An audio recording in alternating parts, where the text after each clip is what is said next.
and I'm getting ready to go live on Facebook. It always takes a little bit longer for some reason. There we go. Good morning, everybody. This is Billy Parrott, Billy and B Town Real Estate, Meridian Real Estate, and I'm coming to you live from the Billy and B Town headquarters this morning.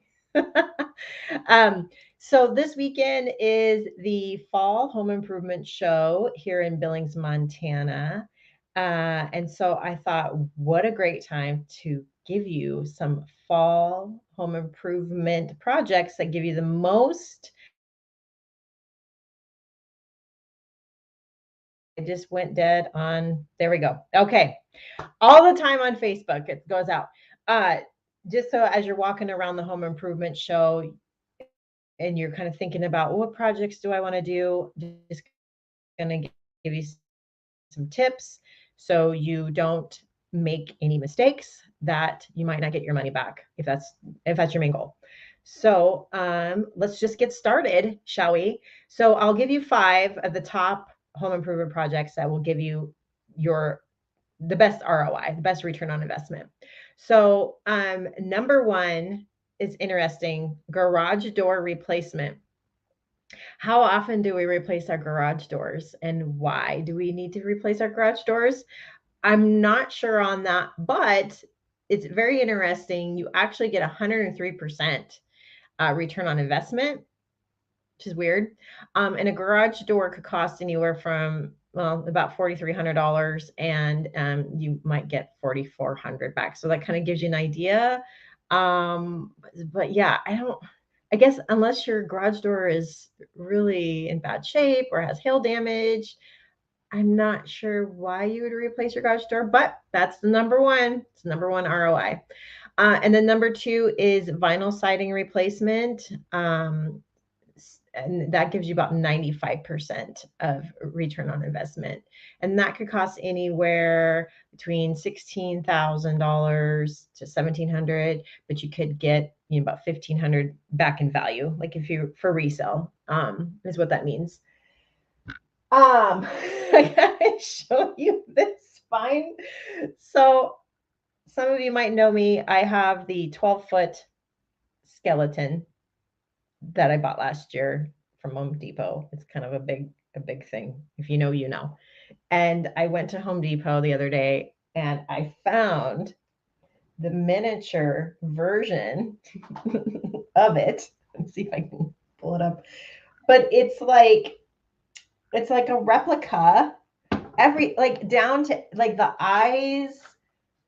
I mean, everything about it is exactly, I just have to show you guys this because it was like the best find. It even has the little brace that the big 12-footer has, but it's miniature size. I'm gonna say it's probably, let me see how many feet it is. Let's see. Maybe like 3 feet tall, 4 feet tall, but look how cute it is. It's hilarious. And he lights up. So it's like a little baby. It's a little baby 12-foot skeleton. But I'm trying to figure out a name for him. So our big 12-foot is Tom Bones. So we need a name for this guy. So if you've got any ideas, just leave a comment because we're trying to figure out what to name him. But yeah, his arms move and everything. Anyway, I got distracted because I forgot he was standing here and I saw him in the screen with his little eyes glowing.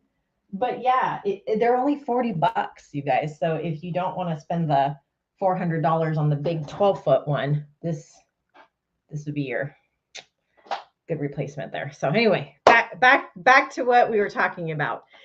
So number 3 would be mid-range kitchen remodels. So what that means is you're not necessarily taking out all the cabinets, you're refacing them, meaning you're repainting them, restaining them, replacing the hardware, maybe making them more modern looking, replacing appliances, countertops, flooring, right? So that would be kind of a mid-range kitchen remodel.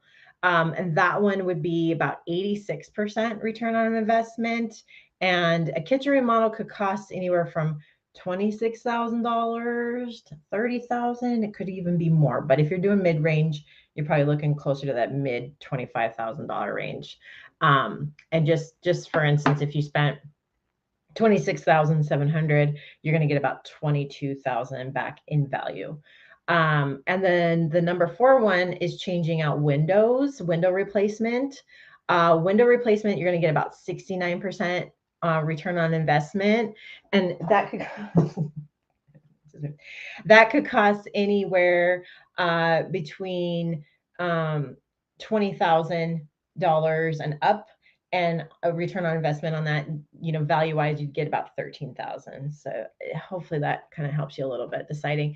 But when I'm showing houses to buyers, they always look at windows. So if you've got old painted shut, wood windows, definitely look at possibly replacing those in the future, because that adds value in the buyer's mind.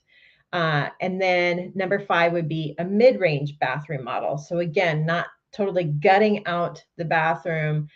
You're maybe just refacing the cabinets, changing out the countertops, and possibly flooring. That would be about 67% return on investment. And an average amount for a bath remodel is about $24,000, and you might see about 16,000 value returned. And I've got my Halloween. You guys probably know I'm a Halloween junkie, so it's Halloween already at our house, at the Parrott household. We've got some Halloween decorations just kind of trickling in, and my daughter's coming home in 2 weeks, so we're gonna get it all ready because she's a huge Halloween junkie as well. She's coming home from New York. So okay, so another topic I want to talk about are solar panels. It's a huge hot topic right now in Billings. There's some contractors that are going around house to house, talking people into getting solar panels installed. I myself had a client call me. He was going to list his property, and he asked me, "Hey, do you think I should install these solar panels before I list my house?" And right away I was like, "Ooh, how much is it going to cost?" He said, I think he was quoted around $25,000. I said, "No, you're not going to see that return." Because especially in Billings, now this could be different in places like California and Florida and Arizona, but in Billings, the value is not there in the buyer's eyes. So you're not going to see that $25,000 come back when you do sell it right away. So I would just be very cautious if you do get that knock on your door about the solar panels. Ask some questions, okay? So first of all, ask, what is the warranty? Like, how long are these covered for? Because the lifespan of solar panels is about 25 years. And then ask about a lien. Is a lien going to be put on your property? Because what we're finding is people are getting these solar panels installed and they sell their house a year later. Well, they've got this lien sitting on their property that they have to clear before they can sell. So that could affect, the money that you're getting back. So just knowing that going in, if you do decide to do solar panels, just know, okay, I'm going to have to pay this off. Is it worth it? Is it doable? The other thing, are you going to buy them or are you going to lease them? And now this is something else to think about if you're a buyer purchasing a house with solar panels, okay? And obviously you can tell if they have solar panels. They stick out like a sore thumb. Are they purchased or are they leased? That's a question that you're going to want to ask as a buyer. And if you are working with a realtor, which you should, they will ask that question. Are they purchased or leased? How much do you still own on those solar panels? And then is there a prepayment penalty? So say you do get the solar panels installed, it's $25,000. You're going to sell your house in a year, and you want to get that paid off. Are you going to get penalized for paying those off? So those are just questions to ask. And then look at the numbers, right? So I did look it up. They say on average, if you do install solar panels, you're going to save around $1,300 per year on energy costs. Now, obviously, that depends on where you live, right? So Montana, we don't get a whole lot of sun. But sunny places like Florida, Arizona, um, uh, California, you're probably going, whoops, what did I just do? Hide. I don't know what I'm doing. I'm just clicking buttons. Yeah, so just think about that. Is the amount that you're saving per year worth the cost of installation? And it could range again from $18,000 up to $25,000 to get solar panels installed. So just think about it before you make that decision, because I know that they're really hitting hard on getting those installed. And plus, like the look of them, as a buyer, would you want a house that has the solar panels? Some people don't care, but some people do. Some people don't like the look. And then as far as insurance, that's another question that you want to ask. Are they insurable? How much does it cost to insure? Because in Montana, especially in Billings, we get quite a bit of hailstorms. Like, are they going to be covered if we get a hailstorm to repair or replace? So those are some questions to think about if you're thinking about getting solar panels. I think that's it as far as that goes. So again, the home improvement show is this weekend at the Metro Park. It's really fun to walk through. I used to work a booth there in my old career, in my past life.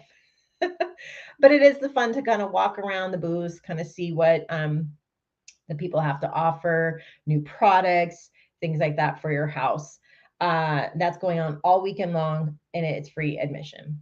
And then there's a lot going on this weekend actually. Aylesford Trails is happening tonight at Zoo Montana, and that's going on between 5 and 10 p.m. And the proceeds go towards all the trail systems in Billings. So it's for a great cause. It's always a good time. They have obviously ales from all the local breweries, and they usually have food trucks, stuff like that. So that'll be fun. If you don't have anything to do, it'd be great way to give back. And then this sounds fun. The maze at Grandpa's Farm is already open. They are actually doing a premiere, I guess, what would you call it? Showing? It's not a filming. Showing? Preview? I don't know. They're playing The Nightmare Before Christmas on a big old like outdoor screen. So you can go bring your picnic blankets. It also looks like you can like just drive through, sit in your car and watch it. But it'd be fun. It'd be fun for the kids. It's a great movie. It's a great start to the Halloween season. And I think the tickets are around $15 per person or something like that. But it's nice enough out. It's not too cold, so it'd be perfect to do that. But that's happening this weekend, tonight and tomorrow, and then also the 15th and the 16th. So if you like that movie, want something new to do, check it out. I think that's it. Yeah, there's a lot going on. Farmers market, I believe, is still happening tomorrow as well. And yeah, a lot going on in Billings, Montana. So so yeah, and again, if you have any good names for this guy, let me know. I need a name for the miniature 12-foot skeleton guy, because I can't. I've lost my creative ability. Oh, and my timer just went off of my Instagram. What is happening? There we go. We're back. Hey, Matt's watching. Thirsty Street Brewing is watching. All right, cool. Well, nobody is saying anything, and so I'm gonna end this now. And you guys have a wonderful weekend. Have fun. Enjoy September, and we'll see you next week. Have a good day. We'll see you later, Facebook. Bye.